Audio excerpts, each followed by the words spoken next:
Well, welcome to another episode of Black Men Speak, a podcast where we amplify the voices of ordinary Black men doing extraordinary things in their communities, careers, and lives. I'm your host, Keith Dent.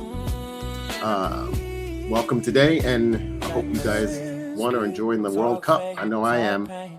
But we have a very important date coming up next week. You know, it's our 250th anniversary of our nation. So we're going to talk about democracy today. And as you know, just from our monumental events of our nation, democracy doesn't work from the sidelines. It depends on people showing up, speaking out, and believing that our voices matter. Yet, for many young people today, civic engagement feels distant, buried under political division, misinformation, and the belief that one person can't make a difference.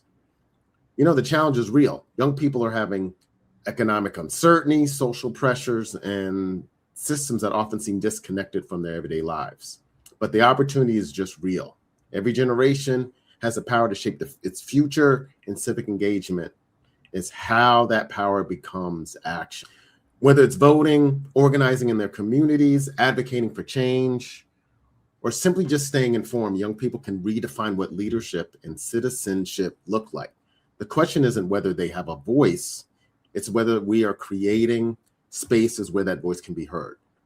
We're diving into why civic engagement matters, why so many young people feel disconnected from it, and what it will take to inspire the next generation to move from just observers to change makers.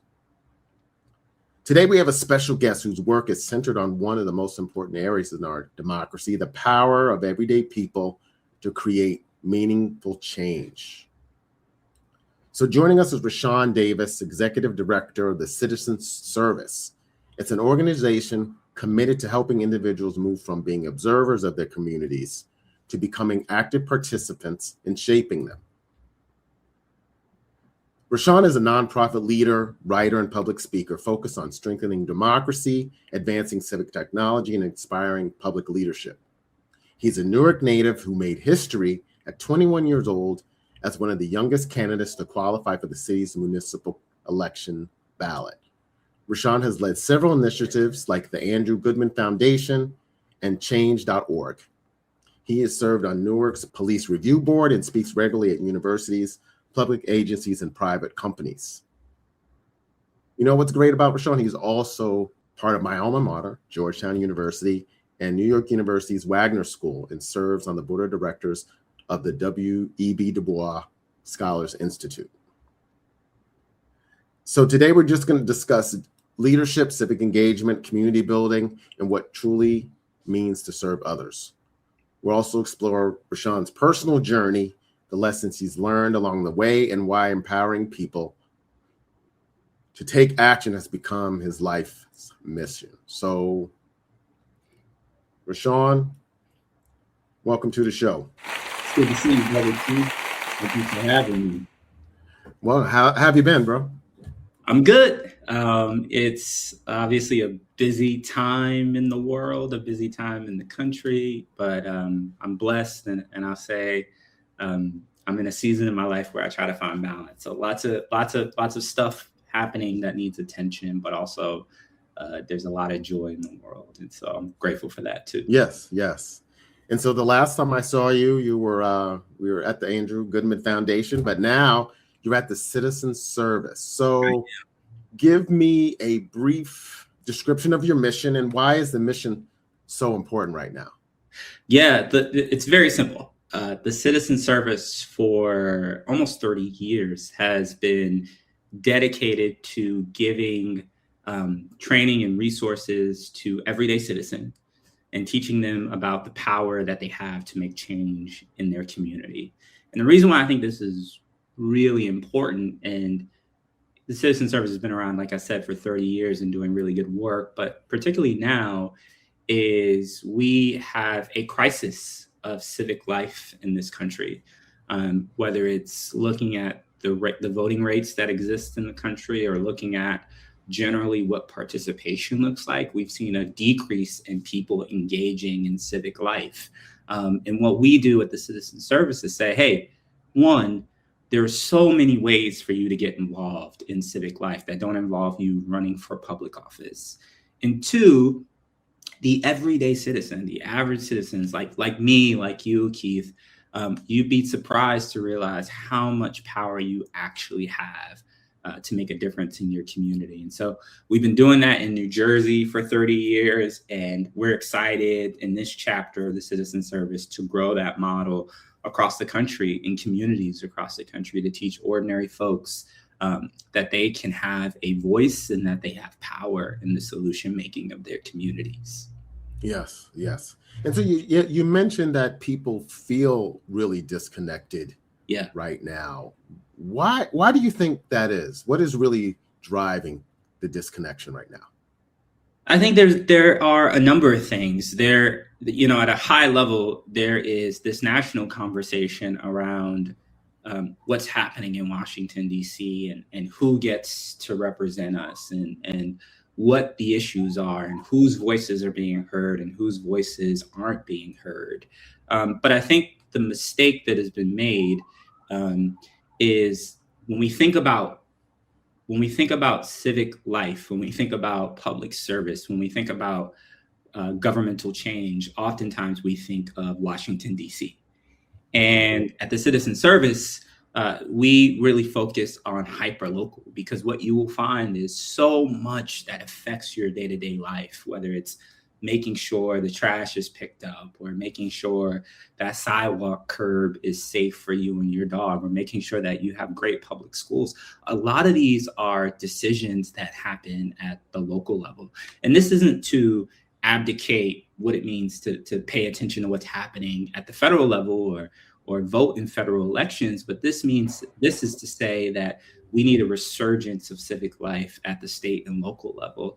And organizations like the Citizen Service, I think, are doing a great deal of work to teach people that there's a lot of change making to be had at the local and the state level. And as everyday citizens, you have so much voice and power around things that happen at your local level. Yeah, I mean, I guess that is a real disconnect, because we don't think we can get our curbs fixed or someone pick up the trash. And at a local level. And Jen, and what are some of the other things that you do here from the local level that make getting involved so challenging? So for us, and let me sort of answer that in a windy way. Okay. At the Citizen Service, we do a couple of different things. One is we have an online training, Power Civics. Anyone can go to our website and sign up for that training and learn about all things civics, what it means to have your power as a citizen, what it means to go to your local city council or your local mayor and propose a solution to a problem. We offer sort of best tips and best approaches to move things forward. We are, one of our taglines is no blame problem solving, because what we find is so many solutions get bogged down in finger pointing. And what we do is not about whether you're right or left. It's not about whether you're red or blue. It's about getting to the solutions that affect us. And so we provide that training at colleges, to corporations, to schools. And over 30 years, what we've found is that thousands of people who have engaged with this have gone on to do some really incredible things, from pass local ordinances to sitting on local school boards to just being lifelong citizens. The other thing, and I think specifically to your question, Keith, that's really interesting, is we have these things called civic trust.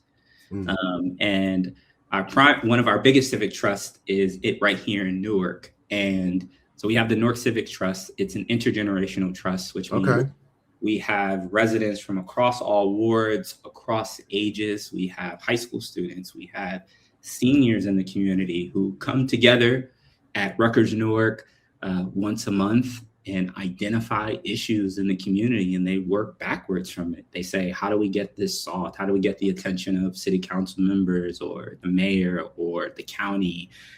What are the solutions to this? And the reason that I think that's important, related to your other question, is that these trusts meet physically. And part of the challenge we are facing in civic life is a lack of third spaces, a lack of places where people can come together and say, hey, I just want to be in community. Of course, we're going to talk about the issues and the solutions, but I really just want to be in community. And we rarely do that, I think, on an intergenerational level. Young people kind of have their spaces and things. Right. Seniors have their spaces and things. Middle-aged folks have their spaces and things.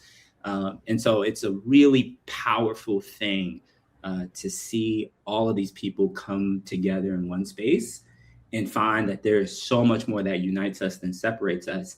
And I think for us, we are so adamant about expanding that model around the country because we do think this is a part of the solution to what I'm calling a drought in civic life right now. And I'm glad you mentioned that because I do agree, especially with social media and a lot of our social interactions are on the internet. We don't really talk on the phone or go to just events where it encompasses everyone. So I'm glad to hear that does exist. Yeah, and I think, and as you know, before this, I was leading the Andrew Goodman Foundation, where we worked with young people on college campuses across the country. And one of the things I learned from being in front of college students so much over the course of a couple of years is that there is real value in social media and digital spaces. Young people are organizing in those spaces. They're forming arguments around causes. If young people are the future of this country, right, and so much of our political discourse will be happening online, will be happening in digital spaces. So that is going to happen, and I think the democracy sector in general needs to get comfortable with that, and we need to figure out how to engage with that. At the same time, though, also what I have experienced talking to young people is that they are solution-oriented, that many really do want to get involved, but don't always know how. And I think whether it's young millennials or Gen Z, there is an understanding that some solution making just requires boots on the ground, but oftentimes they just simply don't know where to go. There's a study out of the Circle Institute at Tufts where they talk about the lack of quote unquote civic homes. So these places where young people can go that are not expressly political, but places where they can form community that often lead to civic outcomes. For example, back in the day, we used to have bowling leagues where people would bowl together and they would have community. But of course, they talk about, did you see what happened down the street? Or did you see what happened in the community? At least for me, in my community back in the day, folks used to go to a house and play cards together. Black folks used to gather and play cards. That's so right. They were playing cards, but they were also talking about what was happening in their community, what the mayor was doing, what this was happening.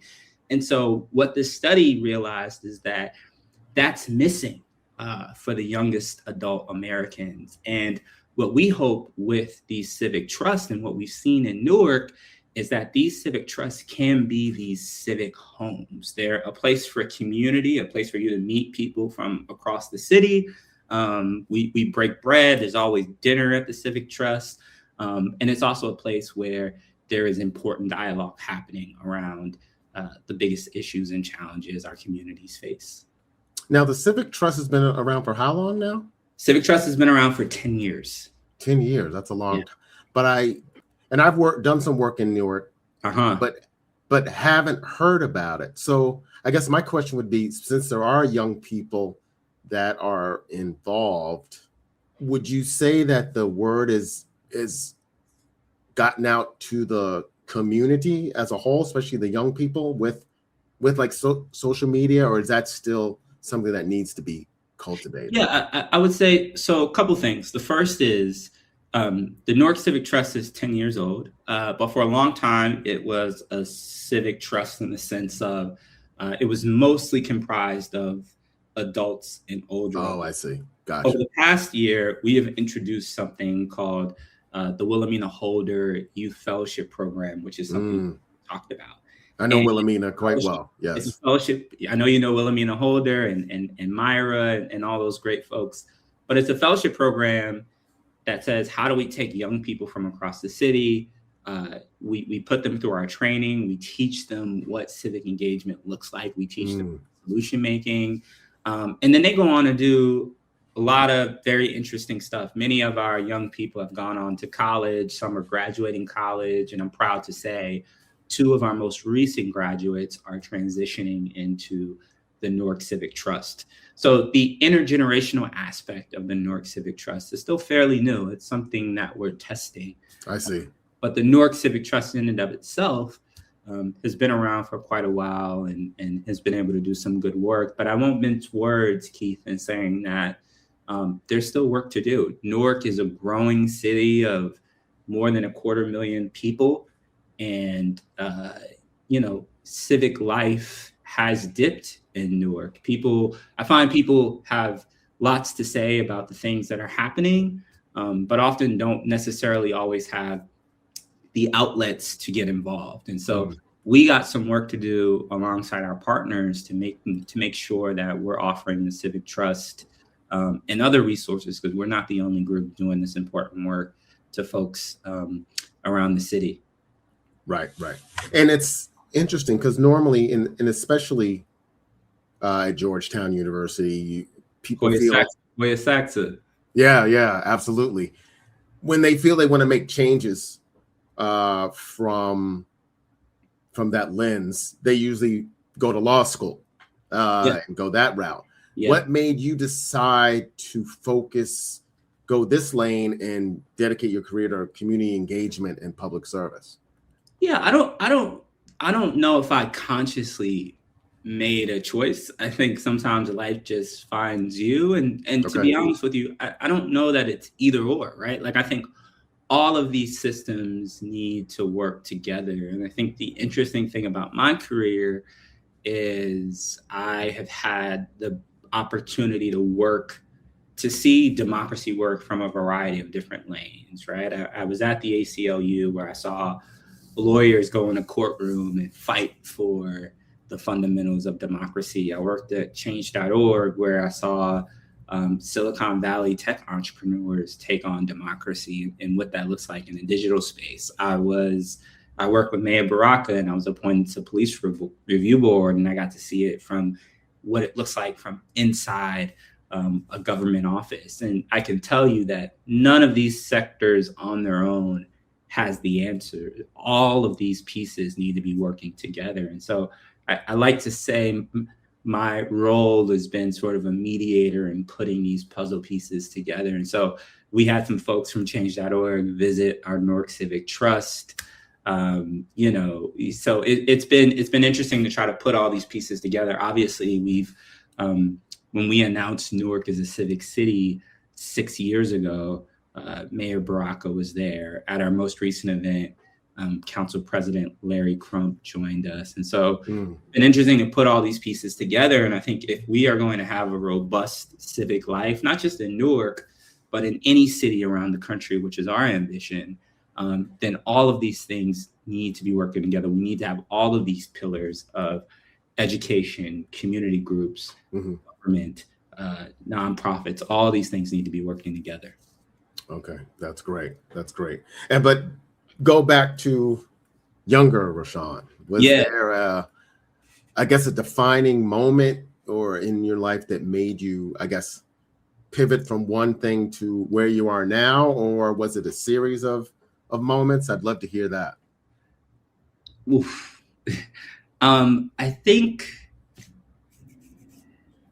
it certainly wasn't one thing. It was a series of moments. I think all of my pivots, to use your word, has been a result of trying to get to the next thing, and not just in my career, but I started at the ACLU. Like, what did you major in at Georgetown? Government. Oh, so okay. Yeah. But I say I started at the ACLU and some other small nonprofits, and I saw them doing interesting work around democracy, defending people's rights in courtrooms, and working on the nuances of policy change.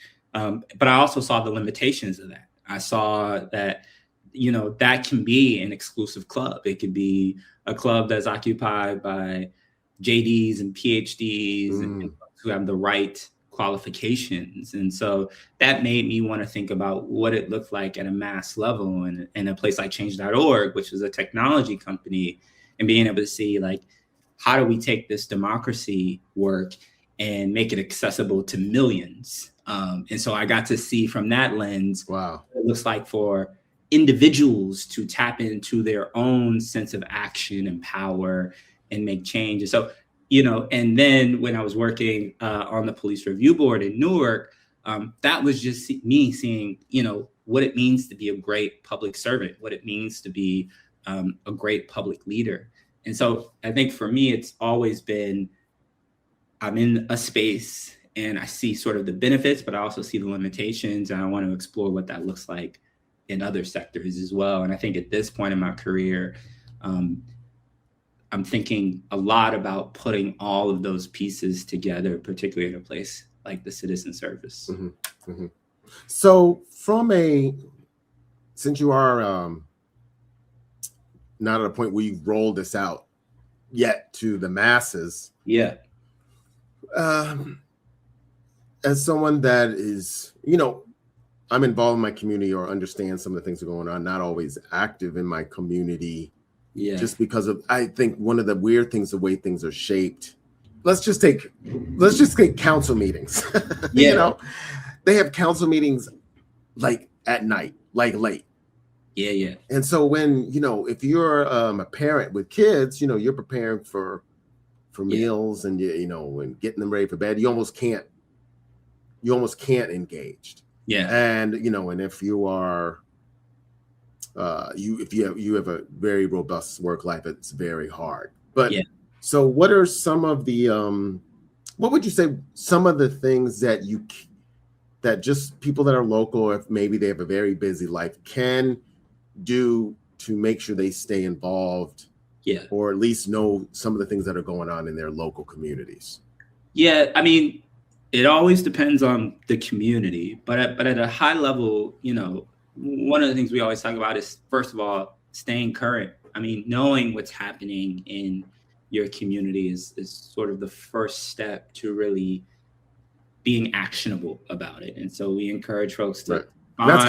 That's kind of tough now that one of the biggest ways we used to do that is through the newspaper. Yeah. That's where you would get information. Now it's very hard to get just local information. Yeah. But, and I was going to continue by saying, this is what makes, and you sort of alluded to this is what makes these third spaces so important, because they act as information channels for the community.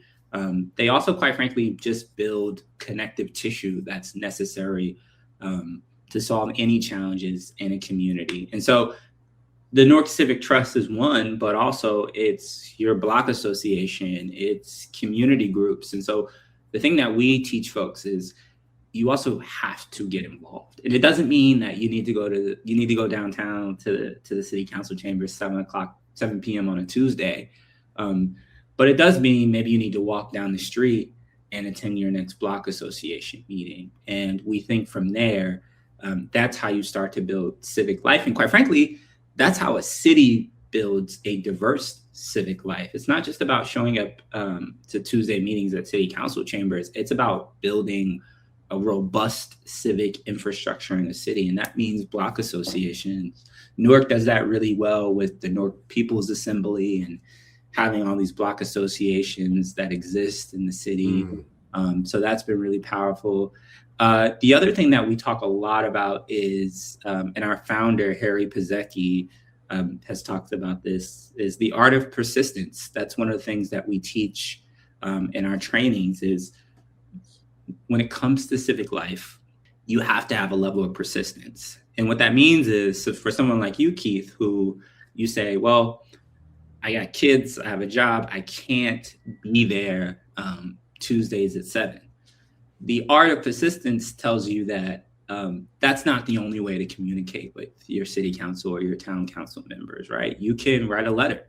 You can send an email. In many places, many cities, aldermen, city council, town council people, they work full time, even if they're paid part time. A lot of these folks work full time. So you can call an aide, you can write an email, and Keith, you would be surprised how little of this people do at scale, right? I talk to city council members across the country, and one of the things I always consistently get from those folks is, they have the same 20 or 30 people who reach out. Oh, that call, right.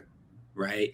And that other people don't use those channels. So the art of persistence is also saying you have so many different access channels to get involved. And then a nod to Gen Z, millennials, and I think where our public discourse is going, online and digital advocacy is also a thing. People having conversation online. Now, you got to be careful because sometimes those conversations get a little bit unwieldy, but there is something powerful about what is happening digitally and the power that has to move a community or to highlight issues. And so I'll end on this by saying what we talk about at the Trust, and we have Trust in Newark, Plainfield, Perth Amboy, Trenton, and growing. One of the things we talk about at the Trust is some of this requires creativity.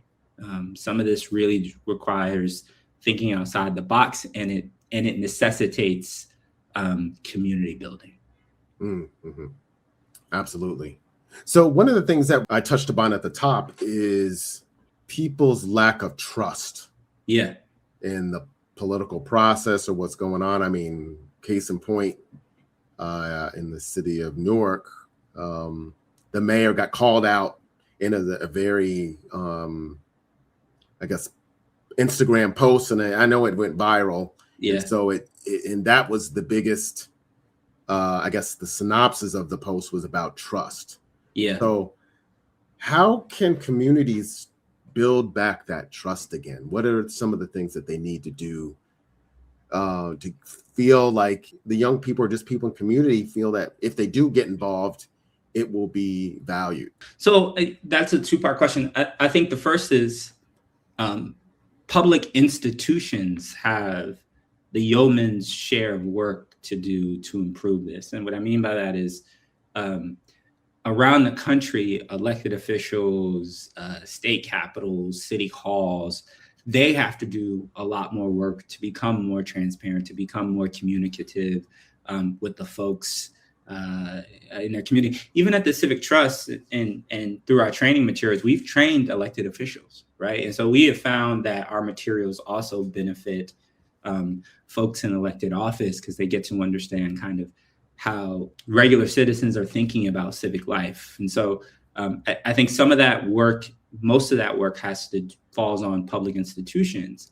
But at an individual level, the interesting thing about trust is, again, somehow over the past decade or so, when we talk about public trust, that has meant our trust in elected officials, our trust in institutions. But I think something that misses the dialogue is like a big part of civic life is the community. And there's also a deficit of trust in one another.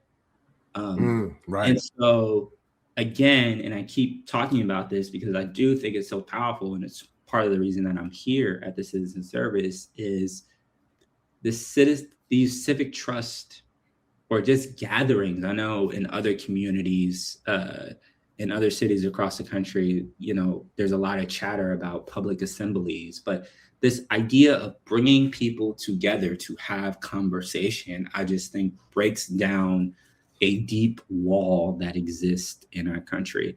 And being person to person with someone just provides something that can't be done yet digitally or over Zoom. And what I have found, whether it's visiting a college campus when a student government association comes together, or being at our civic trust and seeing people come together, a lot of the stuff just starts to dissolve when we're all in the same room with one another. And so I don't think for one second it's the panacea to all our trust problems in the country. But I do think a core part of this is the trust we have in one another. And I think if we are going to figure out how to improve that, a big part of that is going to be finding these spaces for people to come together and gather. Right. Do you have an example of that you witnessed that you would like to share? Yeah, I mean, nothing specific, but what I will say is, and I invite you to come, I'll invite you to our next Newark Civic Trust meeting if you're interested in checking it out. But you walk into these trust meetings, and I'm not going to name anybody to save them from being in the spotlight. But you see young people, right, who kind of come in, and young people these days have a very sharp view of the world and what it should be and who it should be for, rightfully so. And you see the seniors in our community who also have very sharp views about what our community should be and who it should be for. And sometimes those views are divergent. But I can remember at my first Newark Civic Trust meeting having this interesting dialogue around some of the conversations that were happening in Newark online about sort of development and where the city is going. And I think hearing both sides, right? Young people, lots of young people are for development, are for lots of the changes that are happening in the city. We get older folks who are a little bit more skeptical about what it means for them and maybe what it means for their wallets. And just seeing them have that dialogue and some of the sharpness that they came in dissolve is really powerful. And I think for me, that was the moment where I said, there is something interesting here. And I got to wonder, Keith, what this looks like at scale. If in communities across the country, if you have people in these trusts, these public assemblies, these citizen groups, these Black associations, having hard conversations, what does that mean for public discourse? And long term, what does that mean for the type of solutions we can come up with? What does that mean for the type of folks who get elected to office? I think it's a thesis that at this point, I'm very much willing to run with. Yeah, absolutely. Yeah, absolutely. So let's kind of transition to leadership now, because, being an ED, and I've been in that lane before, what leadership lessons have you learned that every nonprofit leader or young leader should know? Yeah, I think I sort of stray away from nonprofit leadership versus private sector leadership. I think leadership is leadership. I think leadership is good leadership no matter what sector you're in. And I think for me, I have been blessed in being able, again, to work under very different kinds of leaders. I've worked under corporate leaders. I've worked under elected officials. I've worked under nonprofit leaders. And so over the years, I've sort of taken things that I really liked and then kind of left things behind that I really didn't. But I'll say a couple of things. The first is I'm on the board of the W.E.B. DuBois Scholars Institute. And when I was a student there back in the day, I'll never forget, I read a quote that said, it's by Howard Thurman, and he says, "Don't ask what the world needs. Ask what makes you come alive and go do it, because what the world needs is people who have come alive." And I like that. This question that you raised earlier about my own pivots in life, and I told you that, a lot of them weren't intentional. A lot of them were chasing this feeling of aliveness. A lot of the decisions I made were decisions that I made because I felt like this is where I wanted to go. This is the lane I wanted to build for myself. And it turns out I had found myself doing great impact work. So I say that to say to folks, don't chase leadership as much as you chase meaning. I think meaning is important, and titles to follow meaning. On a more practical level, though, I think a couple of things that I'm observing in the nonprofit space and leadership more generally is, I think in a lot of ways, there's a growing distance between leaders and staff. And the great places I've been, the great leaders I've worked under have always tried to make that gap smaller. They have had lunch with staff members, Mm-hmm.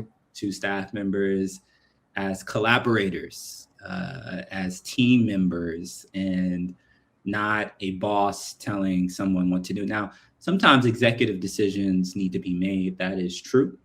But oftentimes, 90% of the time in my experience, it's not necessarily a decision for a solely executive one. I think there's always room for conversation and dialogue, and people want to feel heard. And so I say that to say the great leaders I know try to close that gap.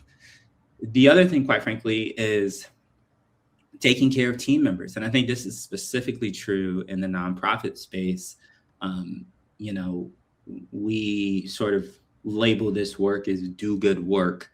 But I think for me, what I find is that for people to do their best work, they need to be comfortable. And so I don't mince words that I don't think working in the nonprofit space means that you can't build a comfortable life for yourself and your family. And so one of the things I think about a lot is, you know, how to build a great workplace. And nonprofits are limited, so it doesn't always mean cash. Sometimes it means flexibility. Sometimes it means lunches. There are ways to get creative, but the well-being of staff is something that's important to me.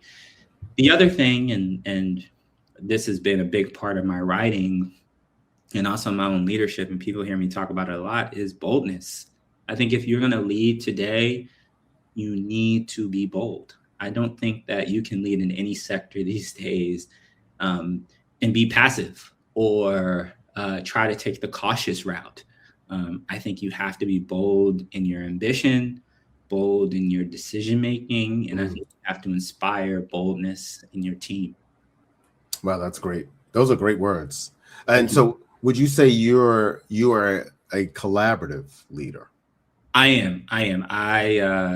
The best places I've ever been, the best leaders I've worked under, they have all been collaborative leaders. And the other thing I'll say here, and I feel like this is important to say, not because I think I'm special, but because I just want to name it.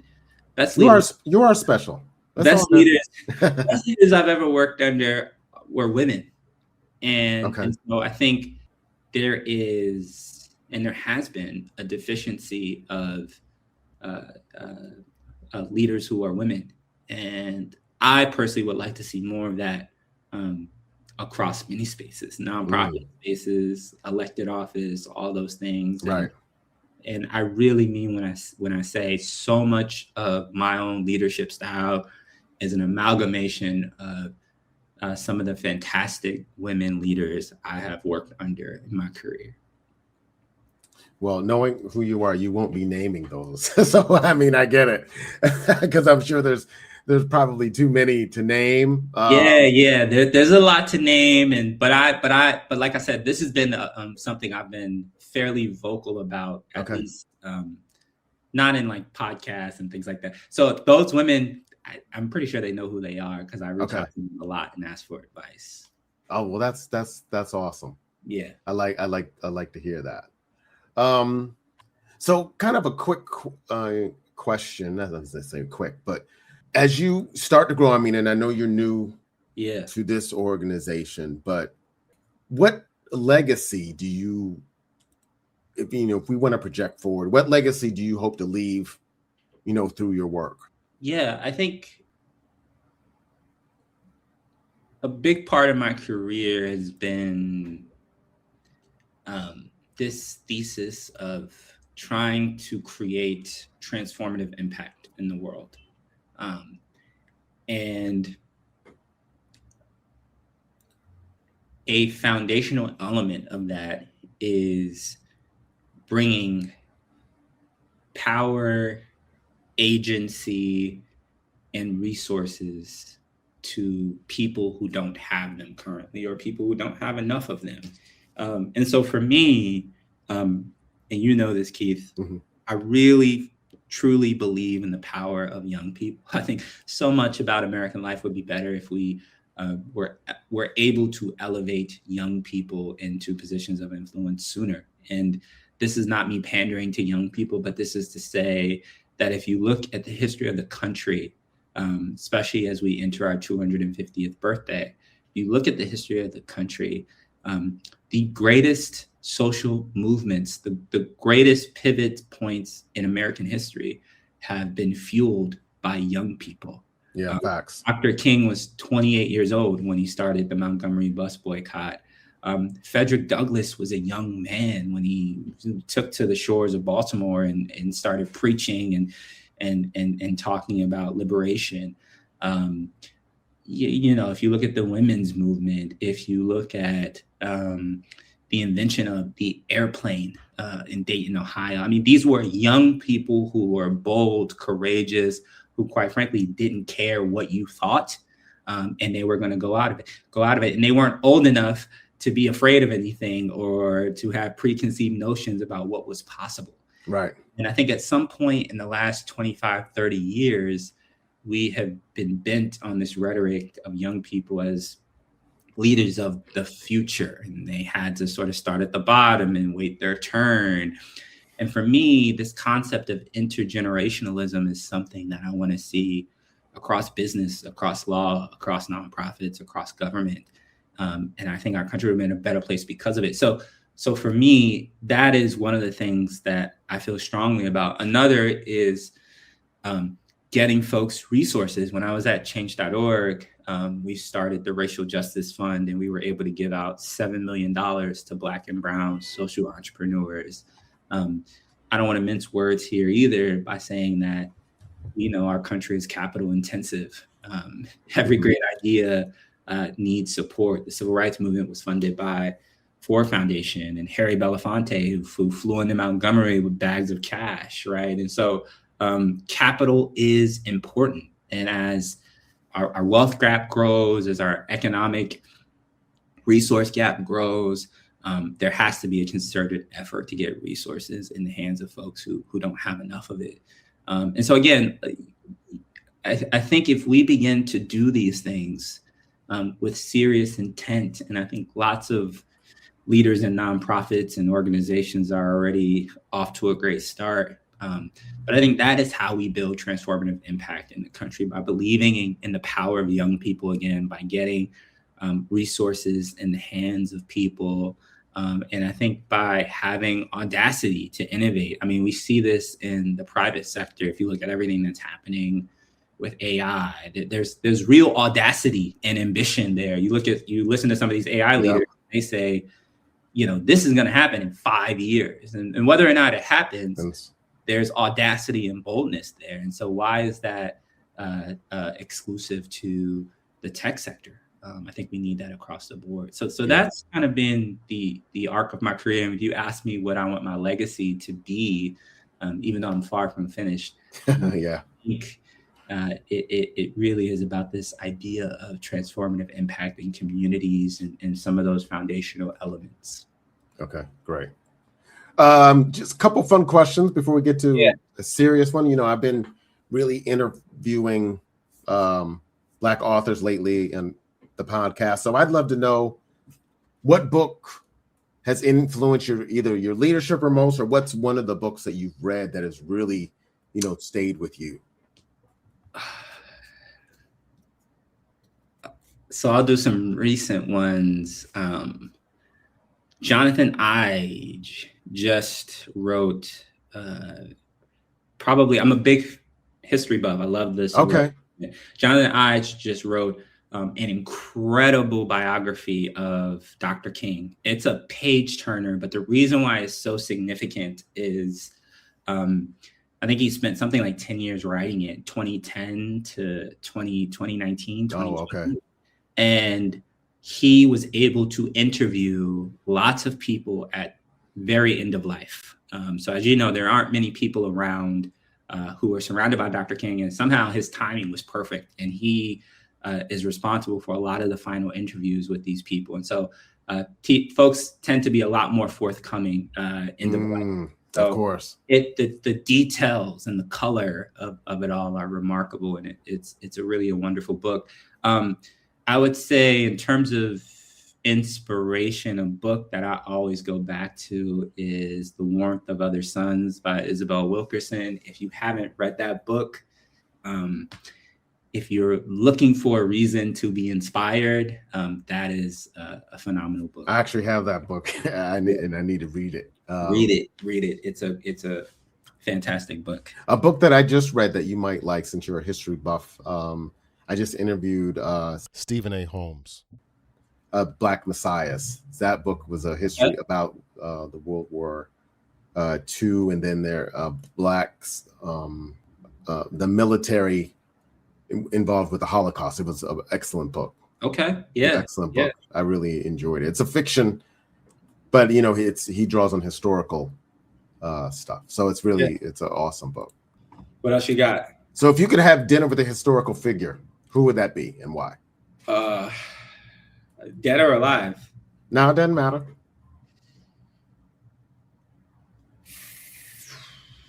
Frederick Douglass, for sure. Okay. I think Frederick Douglass is the most important American, period, without a monument in Washington, D.C. I think he is fundamental to the shape and contour of the country. So definitely Frederick Douglass, first Black man to dine at the White House. They say he was the most well-traveled American in the 19th century. Man did hundreds of thousands of miles around the world speaking. Just a really phenomenal person. I would love to have dinner with him. He's underrated. Yeah, I would say so. More than underrated. I feel strongly about it, as you know. Yeah.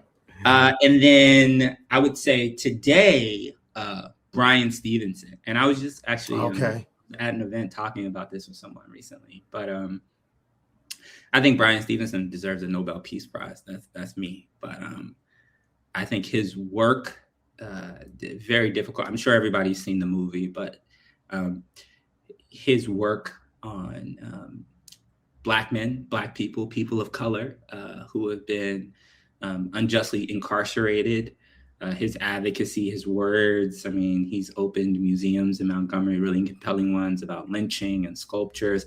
I think this is a person that has been very pivotal in shaping racial discourse in the 21st century. And I think he deserves a Nobel Peace Prize. And I would love to have dinner with him. So if Brian Stevenson, if you're looking at this or reading this, hit me up. Have you ever met him? No. Have you? No. I mean, I would love to meet him too. I mean, his work. Yeah. I haven't been down to the lynching museum. I don't know if that's what they call it, but I have not been. Well, there's a different name, but it's about. Yeah. But I have not been, so I would love to hear that. I'd love to hear him just speak. But yeah, this has been fantastic. Before I get to my last question, how can people hear more about or participate, of course, support the Citizen Service? Yeah, so folks can always go to our website, just citizenservice.org, and see what we're all about. You can follow us on Instagram, on Facebook. You can sign up for our email list. We're all over the place. If you're interested in me as a person, you can visit my site as well, RashawnD.com. That's my first name and last initial. And kind of keep up with all the stuff that I'm doing, including here at the Citizen Service. Great. Well, that's fantastic. So I always like to end with this question. It's always a surprise. People don't really know what's happening because we I'm going to say as men, but I mean, it's just we as people, we're concentrating on all that we're doing, supporting our families and things of that nature. We don't necessarily think about ourselves and our place in the world. So Rashawn, as a Black man, how are you feeling?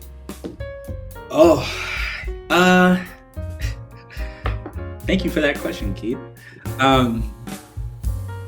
This moment I'm feeling a little tired. It's been a busy time, if I'm being honest. I'm going to answer this question honestly. But I also feel sense of security, because I think I've become better over the years about building in time to my schedule to decompress and relax. So I have one Saturday every month that's just about me and the guys hanging out. I got time built in my schedule to go to the gym and take a run and decompress. So I'm glad I've built those in my life, but sometimes you still feel the weight and the exhaustion. So that, I would say right now I'm feeling tired. Sunday night, yeah. Well, I know, because you got to ramp up for the week, but I really thank and appreciate you being on today. And I look forward to at least sitting in for a little bit on the civic trust. That'll be cool. Yeah. And Keith, I always appreciate you. For the folks watching, Keith has been not just a presence when I was a student at Georgetown, but I came back to New Jersey.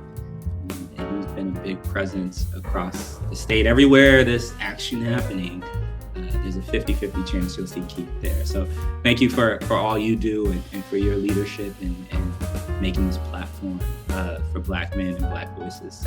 Well, thank you. Thank you. That's awesome. So those of you, wherever you live, think about how you can get involved as a citizen in your own communities, especially young people. It's vital that we take a very active role in our communities and what we want to do. If we want to see the changes that we want to see, not only for ourselves personally, but our kids and future generations. So I appreciate everything that Rashawn spoke about today. And you can follow Black Men Speak wherever you get your favorite podcast. And I hope to talk to everybody soon. Everybody have a great night. Peace.